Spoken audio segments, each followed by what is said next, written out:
Act 1 of The Tragedy of Macbeth. The Tragedy of Macbeth by William Shakespeare. Act 1, Scene 1. A desert place. Thunder and lightning.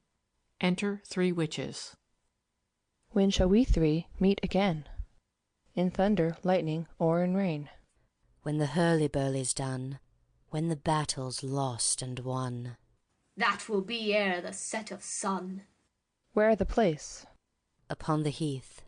There to meet with Macbeth. I come, Grimalkin. Paddock calls. Anon. Fair is foul, and foul is fair. Hover through the fog and filthy air. Exeunt. Act 1, Scene 2. A camp near Forres. Alarm within. Enter Duncan, Malcolm, Donalbain, Lennox, with attendants, meeting a bleeding sergeant. What bloody man is that? He can report, as seemeth by his plight, of the revolt, the newest state. This is the sergeant who, like a good and hardy soldier, fought gainst my captivity. Hail, brave friend! Say to the king the knowledge of the broil as thou didst leave it. Doubtful it stood, as 2 spent swimmers that do cling together and choke their art. The merciless MacDonald, worthy to be a rebel, fought that the multiplying villainies of nature do swarm upon him. From the western isles of kerns and gallow-glasses is supplied, and fortune, on his damned quarrel smiling, showed like a rebel's whore. But all's too weak, for brave Macbeth, well he deserves that name, disdaining fortune, with his brandished steel, which smoked with bloody execution, like valour's minion, carved out his passage till he faced the slave, which ne'er shook hands, nor bade farewell to him, till he unseamed him from the knave to the chaps, and fixed his head upon our battlements. O valiant cousin, worthy gentleman! As whence the sun gins his reflection, shipwrecking storms and direful thunders break, so from that spring whence comfort seems to come, discomfort swells. Mark, King of Scotland, mark! No sooner justice had with valour armed compelled these skipping kerns to trust their heels, but the Norweyan lord, surveying vantage, with furbished arms and new supplies of men, began a fresh assault. Dismayed not this our captains, Macbeth and Banquo?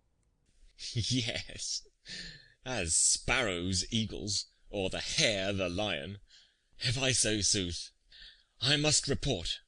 They were as cannons overcharged with double cracks, so they doubly redoubled strokes upon the foe. Except they meant to bathe in reeking wounds, or memorize another Golgotha, I cannot tell.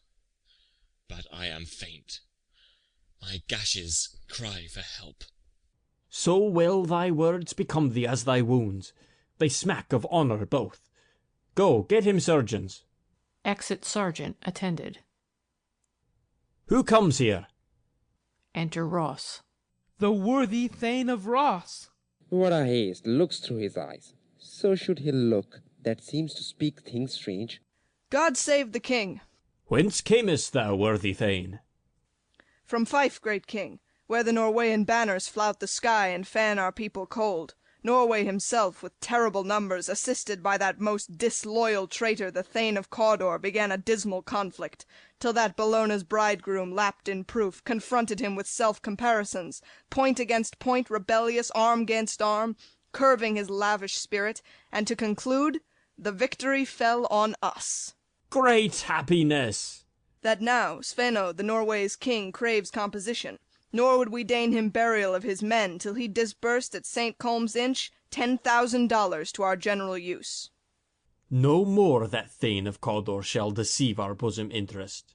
Go, pronounce his present death, and with his former title greet Macbeth. I'll see it done. What he hath lost, noble Macbeth hath won. Exeunt. Act 1, Scene 3. A heath near Forres. Thunder. Enter the three witches.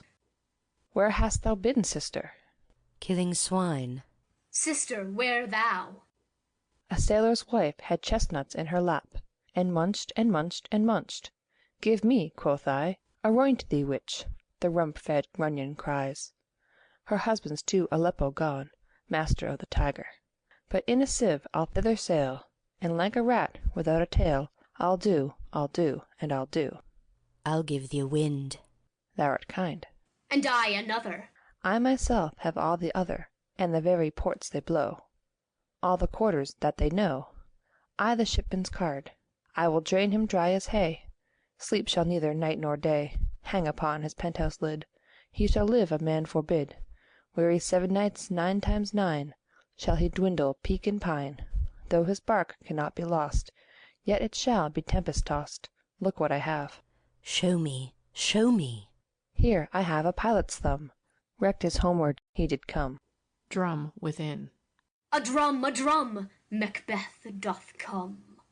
The weird sisters, hand in hand, posters of the sea and land, thus do go about, thrice to thine, and thrice to mine, and thrice again to make up 9. Peace, the charms wound up. Enter Macbeth and Banquo. So foul and fair a day I have not seen. How farest called to Fours? What are these, so withered and so wild in their attire, that look not like the inhabitants of the earth, and yet are on't? Live you, or are you aught that man may question? You seem to understand me by each at once her chappy finger laying upon her skinny lips. You should be women, and yet your beards forbid me to interpret that you are so. Speak, if you can. What are you? All hail Macbeth, hail to thee, Thane of Glamis. All hail Macbeth, hail to thee, Thane of Cawdor. All hail Macbeth, thou shalt be king hereafter. Good sir, why do you start and seem to fear things that do sound so fair? In the name of truth, are ye fantastical, or that indeed which outwardly ye show?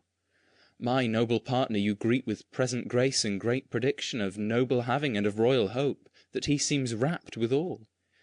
To me you speak not. If you can look into the seeds of time, and say which grain will grow and which will not, speak them to me, who neither beg nor fear your favours nor your hate. Hail. Hail. Hail. Lesser than Macbeth, and greater. Not so happy, yet much happier. Thou shalt get kings, though thou be none. So all hail Macbeth and Banquo. Banquo and Macbeth, all hail. Stay, you imperfect speakers, tell me more. By Sinel's death I know I am Thane of Glamis, but how of Cawdor? The Thane of Cawdor lives, prosperous gentleman, and to be king stands not within the prospect of belief, no more than to be Cawdor. Say from whence you owe this strange intelligence, or why upon this blasted heath you stop our way with such prophetic greeting. Speak, I charge you. Witches vanish. The earth hath bubbles, as the water has, and these are of them. Whither are they vanished? Into the air, and what seemed corporal melted as breath into the wind. Would they had stayed. Were such things here as we do speak about? Or have we eaten on the insane root that takes reason prisoner? Your children shall be kings. You shall be king. And Thane of Cawdor too. Went it not so? To the self-same tune and words. Who's here? Enter Ross and Angus. The king hath happily received, Macbeth, the news of thy success, and when he reads thy personal venture in the rebels' fight, his wonders and his praises do contend which should be thine or his. Silenced with that, and viewing o'er the rest of the self-same day, he finds thee in the stout Norweyan ranks, nothing afeard of what thyself didst make, strange images of death. As thick as hail came post with post, and every one did bear thy praises in his kingdom's great defence, and poured them down before him. We are sent to give thee from our royal master thanks, only to herald thee into his sight, not pay thee. And, for an earnest of a greater honour, he bade me from him call thee Thane of Cawdor, in which addition hail, most worthy Thane, for it is thine. What? Can the devil speak true? The Thane of Cawdor lives. Why do you dress me in borrowed robes? Who was the Thane lives yet, but under heavy judgment bears that life which he deserves to lose, whether he was combined with those of Norway, or did line the rebel with hidden help and vantage, or that with both he laboured in his country's wreck, I know not, but treason's capital, confessed and proved, have overthrown him. Aside. Glamis and Thane of Cawdor, the greatest is behind. To Ross and Angus. Thanks for your pains. To Banquo. Do you not hope your children shall be kings, when those that gave the Thane of Cawdor to me promised no less to them? That trusted home might yet enkindle you unto the crown, besides the Thane of Cawdor. But 'tis strange, and oftentimes to win us to our harm, the instruments of darkness tell us truths, win us with honest trifles, to betray us in deepest consequence. Cousins, a word, I pray you. Aside. 2 truths are told, as happy prologues to the swelling act of the imperial theme. I thank you, gentlemen. Aside. This supernatural soliciting cannot be ill, cannot be good. If ill, why hath it given me earnest of success, commencing in a truth? I am Thane of Cawdor. If good, why do I yield to that suggestion whose horrid image doth unfix my hair and make my seated heart knock at my ribs against the use of nature? Present fears are less than horrible imaginings. My thought, whose murder yet is but fantastical, shakes so my single state of man, that function is smothered in surmise, and nothing is but what is not. Look how our partner's rapt. Aside. If chance will have me king, why, chance may crown me without my stir. New horrors come upon him, like our strange garments, cleave not to their mould, but with the aid of use. Aside. Come what come may, time and the hour runs through the roughest day. Worthy Macbeth, we stay upon your leisure. Give me your favour. My dull brain was wrought with things forgotten. Kind gentlemen, your pains are registered where every day I turn the leaf to read them. Let us toward the king. Think upon what hath chanced, and at more time, the interim having waited, let us speak our free hearts each to other. Very gladly. Till then, enough. Come, friends. Exeunt. Act 1, Scene 4. Forres, the Palace. Flourish. Enter Duncan, Malcolm, Donalbain, Lennox, and attendants. Is execution done on Cawdor? Are not those in commission yet returned? My liege, they are not yet come back. But I have spoke with one that saw him die, who did report that very frankly he confessed his treasons, implored your highness pardon, and set forth a deep repentance. Nothing in his life became him like the leaving it. He died as one that had been studied in his death to throw away the dearest thing he owed as 'twere a careless trifle. There's no art to find the mind's construction in the face. He was a gentleman on whom I built an absolute trust.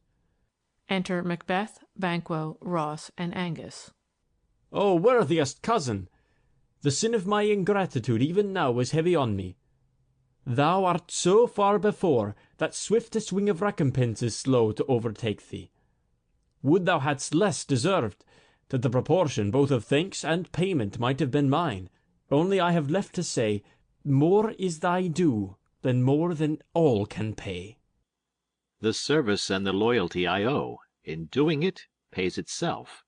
Your highness's part is to receive our duties, and our duties are to your throne and state children and servants, which do but what they should, by doing everything safe toward your love and honour. Welcome hither. I have begun to plant thee, and will labour to make thee full of growing. Noble Banquo, thou hast no less deserved, nor must be known no less to have done so. Let me enfold thee and hold thee to my heart. There if I grow, the harvest is your own. My plenteous joys, wanton in fullness, seek to hide themselves in drops of sorrow. Sons, kinsmen, thanes, and you whose places are the nearest, know, we will establish our estate upon our eldest, Malcolm, whom we name hereafter the Prince of Cumberland, which honour must not unaccompanied invest him only, but signs of nobleness, like stars, shall shine on all deservers. From hence to Inverness, and bind us further to you. The rest is labour, which is not used for you. I'll be myself the harbinger, and make joyful the hearing of my wife with your approach. So humbly take my leave. My worthy Cawdor. Aside. The Prince of Cumberland, that is a step on which I must fall down, or else o'erleap, for in my way it lies. Stars, hide your fires, let not light see my black and deep desires. The eye wink at the hand, yet let that be which the eye fears when it is done to see. Exit. True, worthy Banquo, he is full so valiant, and in his commendations I am fed. It is a banquet to me. Let's after him, whose care is gone before to bid us welcome. It is a peerless kinsman. Flourish. Exeunt. Act 1, Scene 5. Inverness, Macbeth's castle. Enter Lady Macbeth, reading a letter. They met me in the day of success, and I have learned by the perfectest report they have more in them than mortal knowledge. When I burned in desire to question them further, they made themselves air, into which they vanished. Whiles I stood wrapped in the wonder of it, came missives from the king, who all hailed me Thane of Cawdor, by which title before these weird sisters saluted me, and referred me to the coming on of time with "Hail, king that shalt be." This have I thought good to deliver thee, my dearest partner of greatness, that thou mightst not lose the dues of rejoicing, by being ignorant of what greatness is promised thee. Lay it to thy heart, and farewell. Glamis thou art, and Cawdor, and shalt be what thou art promised. Yet do I fear thy nature. It is too full of the milk of human kindness to catch the nearest way. Thou wouldst be great, art not without ambition, but without the illness should attend it. What thou wouldst highly, that wouldst thou holily. Wouldst not play false, and yet wouldst wrongly win. Thou'dst have, great Glamis, that which cries, thus thou must do if thou have it, and that which rather thou dost fear to do than wished should be undone. Hie thee hither, that I may pour my spirits in thine ear, and chastise with the valour of my tongue all that impedes thee from the golden round, which fate and metaphysical aid doth seem to have thee crowned withal. Enter a messenger. What is your tidings? The king comes here tonight. Thou art mad to say it. Is not thy master with him? Who, wert so, would have informed for preparation? So please you, it is true. Our Thane is coming. One of my fellows had the speed of him, who, almost dead for breath, had scarcely more than would make up his message. Give him tending. He brings great news. Exit messenger. The raven himself is hoarse that croaks the fatal entrance of Duncan under my battlements. Come, you spirits that tend on mortal thoughts, unsex me here, and fill me from the crown to the toe top full of direst cruelty. Make thick my blood, stop up the access and passage to remorse, that no compunctious visitings of nature shake my fell purpose, nor keep peace between the effect and it. Come to my woman's breasts, and take my milk, for gall, you murdering ministers, wherever in your sightless substances you wait on nature's mischief. Come, thick night, and pall thee in the dunnest smoke of hell, that my keen knife see not the wound it makes, nor heaven peep through the blanket of the dark, to cry, hold, hold. Enter Macbeth. Great Glamis, worthy Cawdor, greater than both by the all hail hereafter, Thy letters have transported me beyond this ignorant present, and I feel now the future in the instant. My dearest love, Duncan comes here to-night. And when goes hence? To-morrow, as he purposes. Oh, never shall sun that morrow see. Your face, my Thane, is as a book where men may read strange matters. To beguile the time, look like the time. Bear welcome in your eye, your hand, your tongue. Look like the innocent flower, but be the serpent under it. He that's coming must be provided for, and you shall put this night's great business into my dispatch, which shall to all our nights and days to come give solely sovereign sway and masterdom. We will speak further. Only look up clear. To alter favour ever is to fear. Leave all